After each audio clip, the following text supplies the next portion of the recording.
हादसा हुआ उसे पूरी दुनिया ने देखा। एक दर्दनाक हादसा, एक भीषण धमाका और उसके बाद चीख पुकार से गूंज उठा ईरान का शहीद रज़ाए पोर्ट। धुआं ही धुआं, चीखें, अफरा तफरी और तबाही का वो मंजर आज आपको दिखाने वाली हूँ इस वीडियो में, जिसने पूरे ईरान को झकझोर कर रख दिया। 40 लोगों की जान अब तक जाने की खबर है और 1000 से ज्यादा लोग घायल हो गए हैं। ये सिर्फ एक हादसा नहीं बल्कि एक ऐसा जख्म है जिसने पूरी दुनिया को हिला कर रख दिया है। आज के इस वीडियो में आपको बताऊंगी कि आखिर क्या हुआ बंदर अब्बास के स्फोट पर, कौन है इसके पीछे, ईरान को दहलाने वाले ब्लास्ट का चीन कनेक्शन क्या है और अब तक क्या कदम उठाए गए हैं, सरकार का क्या कहना है। दूसरी तरफ यमन में अफ्रीकी प्रवासियों पर अमेरिका ने घातक हमला किया है। अमेरिकी हमले में 60 से ज्यादा लोगों की जान जाने की खबर है। तस्वीरें आपको आज के इस वीडियो में दिखाने वाली हूँ। यमनी सेना ने इसराइल पर भयानक मिसाइल अटैक भी किया है और पाकिस्तान का भारत सीमा के पास सैन्य ताकत बढ़ाने का जो वीडियो सामने आया है आज के इस वीडियो में आपको वो भी दिखाने वाली हूँ, इसलिए पूरा वीडियो जरूर देखिएगा। बहुत कुछ खास आज आपके लिए लेकर आई हूँ। द लाइव टीवी, सच सबसे आगे। आदाब दोस्तों, मेरा नाम है मिसबा खान और आप मुझे द लाइव टीवी पर देख रहे हैं। ईरान के होर्मुजगान प्रांत में स्थित शहीद रज़ाए पोर्ट पर शनिवार को एक जबरदस्त धमाका हुआ। इस धमाके ने पूरे पोर्ट को दहला कर रख दिया। इस धमाके के बाद चारों तरफ धुआं ही धुआं, धुएं का गुबार फैला हुआ नजर आया और आग की लपटों ने पूरे इलाके को अपनी चपेट में ले लिया। आपकी स्क्रीन पर ये वो ताजा वीडियो है दोस्तों, जो ईरान के शहीद रज़ाए बंदरगाह पर भीषण विस्फोट के बाद लगी आग के बाद की है। देखिए एक और तस्वीर अब मैं आपको दिखाना चाहती हूँ। इसमें आप देख सकते हैं कि कैसे आग धधक रही थी और अग्निशमन अभियान से लगातार आग बुझाने की कोशिश हो रही है। दोस्तों इस घटना यानी इस धमाके के तुरंत बाद बचाव और राहत का काम शुरू हुआ। हेलीकॉप्टर के जरिए आग बुझाने की कोशिश की गई और रेस्क्यू ऑपरेशन चलाया गया। आप इन हवाई तस्वीरों में देख सकते हैं कि किस तरह से बचाव कर्मी जमीन और आसमान से लगातार कोशिश कर रहे हैं आग बुझाने की। पूरे इलाके में मोटा धुआं उठता रहा। आग इतनी भीषण थी कि फायर फाइटर टीमें घंटों तक जूझती रही। एरियल वीडियो में से अंदाजा लगाइए जो आप देख रहे हैं आपकी स्क्रीन पर कि आग किस तरह से फैली और नुकसान किस तरह का ईरान को हुआ है।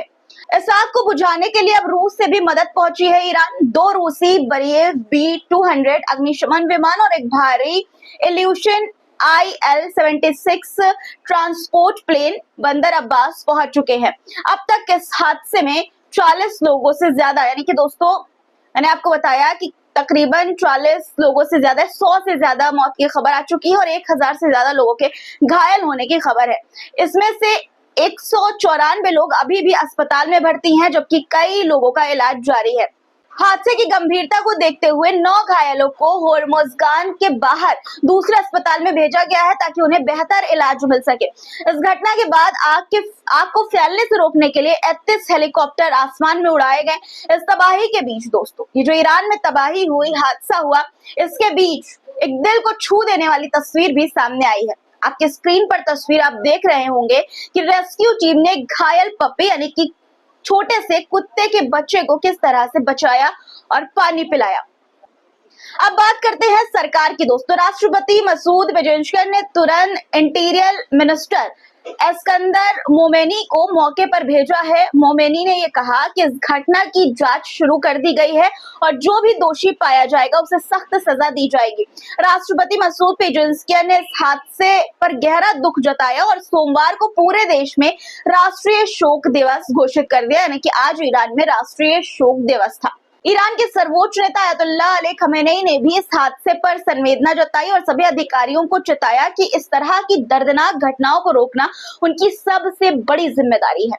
वहीं कैबिनेट मीटिंग में देश के पहले उपराष्ट्रपति मोहम्मद रेजा आरिफ ने यह कहा कि इस हादसे की जांच बेहद गंभीरता से की जा रही है। फिलहाल सबकी नजरें इस बात पर टिकी हुई है कि आखिर इस दर्दनाक हादसे के पीछे की वजह क्या थी और जांच ईरान में चल रही है। लेकिन इस बीच चीन कनेक्शन भी जोड़ा जा रहा है। दरअसल खबर ये आ रही है कि विस्फोट चीन की ओर से इंपोर्ट किए गए मिसाइल ईंधन से हुआ है। जी हाँ, आज तक की खबर में ये बताया गया है, आपकी स्क्रीन पर खबर आप देख सकते हैं, जिसमें ये बताया गया है कि बंदरगाह पर कथित तौर पर चीन से मिसाइल ईंधन के लिए रसायन लाया गया था। निजी सुरक्षा फर्म एम्ब्रे ने ये बताया है कि बंदरगाह पर मार्च महीने में सोडियम परक्लोरेट रॉकेट ईंधन की खेप लाई गई थी। चीन से ये खेप जहाजों के जरिए लाई गई थी। विस्फोट का कारण बंदरगाह पर रखा गया यही रसायन था, जिसकी पहचान सोडियम परक्लोरेट यानी कि रॉकेट ईंधन में इस्तेमाल करने वाले रसायन के तौर पर हुई है। ये खेप कथित तौर पर ईरानी बैलिस्टिक मिसाइलों के लिए ठोस ईंधन के रूप में उपयोग में लिए जाती थी। इसका उद्देश्य गजा में हमास के साथ युद्ध के दौरान इसराइल पर हमलों के कारण कम हुए मिसाइल भंडार को फिर से भरना था। एम्ब्रे ने यह दावा किया है कि विस्फोट का मुख्य कारण इन रासायनिक पदार्थों का अनुचित स्टोरेज था। इसके लिए ईरान की ओर से लापरवाही बरती गई। ये स्पष्ट नहीं है कि 2020 के बेरूत बंदरगाह विस्फोट के बाद ईरान ने इन खतरनाक रसायनों को बंदरगाह से क्यों नहीं हटाया। जहाज ट्रैकिंग डेटा से ये पता चला है कि मार्च 2025 में रसायन ले जाने वाला एक जहाज इस क्षेत्र में मौजूद था। हालांकि ईरान ने आधिकारिक तौर पर इस खेप के चीन से आने की पुष्टि फिलहाल के लिए नहीं की है। ईरान में सिर्फ विस्फोट ही नहीं हुआ दोस्तों, साइबर अटैक भी हुआ। जी हाँ, सही सुना आपने, साइबर अटैक। ईरान के deputy communication minister Behzad Akbari ने यह बताया कि देश के इंफ्रास्ट्रक्चर पर बड़ा साइबर अटैक भी हुआ था, जिसे समय रहते पकड़ लिया गया और बड़ा नुकसान होने से बचा लिया गया। तो क्या ये धमाका किसी तकनीकी गलती से हुआ है या फिर साइबर हमले से जुड़ी किसी साजिश का हिस्सा था? ये सवाल भी इस खबर के बाद निकलकर सामने आते हैं दोस्तों। फिलहाल जांच जारी है और सरकार ने ये वादा किया है कि जांच जो है सामने लाकर दोषियों को सख्त सजा दी जाएगी। अब सच क्या है ये तो जांच के बाद ही जल्द ही पता लग जाएगा। आपकी वैसे क्या राय है दोस्तों? कमेंट में इस पर अपनी राय जरूर लिखिएगा। अब यमन की बात करते हैं दोस्तों। यमन के उत्तरी प्रांत सादा में सोमवार यानी कि आज अमेरिका ने हमला किया और अमेरिकी हमले में कम से कम 115 लोगों की मौत की खबर है। घायल भी लोग हुए हैं इस हमले में। यह हमला अफ्रीकी प्रवासियों को रखने वाले एक डिटेंशन सेंटर पर किया गया दोस्तों। जी हाँ, डिटेंशन सेंटर पर, यानी कि सभी अफ्रीकी प्रवासी थे मरने वाले जो सुरक्षित जिंदगी की तलाश में वहां पहुंचे थे, लेकिन बमों से अमेरिका ने उनकी जीने की उम्मीद भी छीन ली। घायलों को इलाज के लिए अस्पताल ले जाया गया है। इनमें से ज्यादातर की हालत गंभीर बताई जा रही है। यमन की अल मसीरा टीवी ने इस हमले की जो फुटेज जारी की है उसमें सादा के डिटेंशन सेंटर पर बमबारी के बाद मलबे में पड़े कई शव भी दिखाई दे रहे हैं साफ तौर पर, लेकिन हम आपको वो शव दिखा नहीं सकते। सादा के जनरल रिपब्लिकन अस्पताल ने टेलीग्राम पर एक पोस्ट में ये कहा कि दर्जनों लोगों की मौत हुई है और कम से कम 50 घायल लोग अस्पताल में भर्ती कराए गए हैं। हमले के बाद की तस्वीरें जो सामने आई है मैं आपको दिखाना चाहती हूँ, देखिए।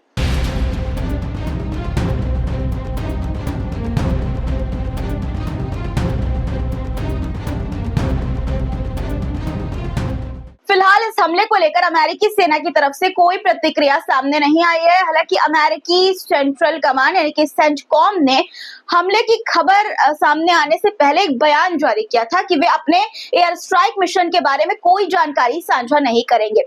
सेंटकॉम ने कहा था कि ऑपरेशनल सुरक्षा बनाए रखने के लिए हमने जानबूझकर अपने मौजूदा या भविष्य के अभियानों की डिटेल्स के बारे में कम से कम जानकारी शेयर की है। हम अपने अभियान को लेकर बेहद सतर्क हैं, लेकिन हम ये नहीं बताएंगे कि हमने क्या किया है या क्या करने वाले हैं। दोस्तों, सना शहर में भी अमेरिकी हवाई हमले के बीच लोग चीखते चिल्लाते नजर आए। देखिए आप तस्वीरें आपकी स्क्रीन पर, जहां आम लोग जान बचाने के लिए इधर उधर भागते हुए और चीखते चिल्लाते हुए नजर आ रहे हैं।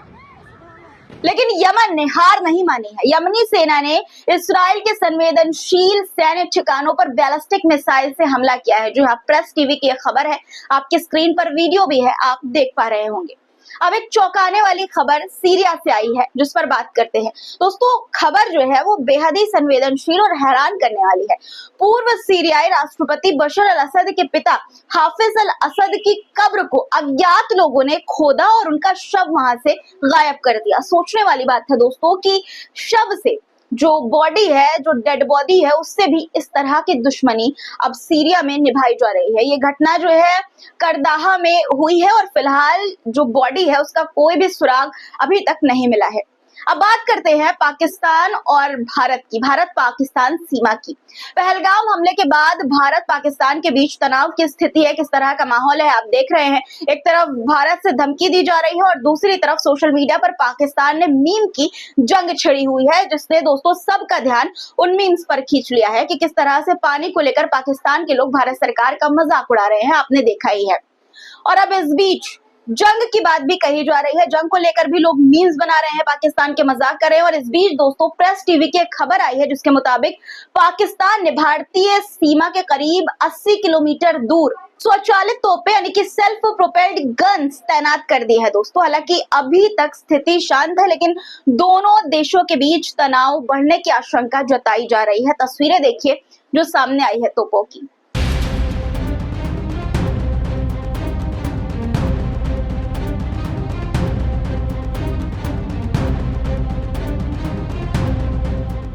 दोस्तों आज के लिए फिलहाल इतना ही। आज की खबरों पर आपकी क्या राय है कमेंट में जरूर लिखिएगा। दुनिया के हालात बहुत नाजुक हो चुके हैं, कहीं आग, कहीं धमाके, कहीं बमबारी। ऐसे वक्त में सच जानना और जागरूक रहना बेहद जरूरी है। मेन स्ट्रीम मीडिया है, जिसे हम गोदी मीडिया भी कहते हैं, वहां पर आपको जो है हलचल ज्यादा देखने को मिलती है, बड़ी बड़ी बातें ज्यादा होती है, लेकिन सच उसमें कहीं खो जाता है। इसलिए हम लाएंगे आपके लिए हर बड़े अपडेट बिना किसी हेरफेर के, बिल्कुल साफ और आसान भाषा में। तो वीडियो आज का अच्छा लगा हो तो लाइक जरूर कीजिएगा, शेयर कीजिएगा और हमारे चैनल को सब्सक्राइब करना बिल्कुल भी मत भूलिएगा।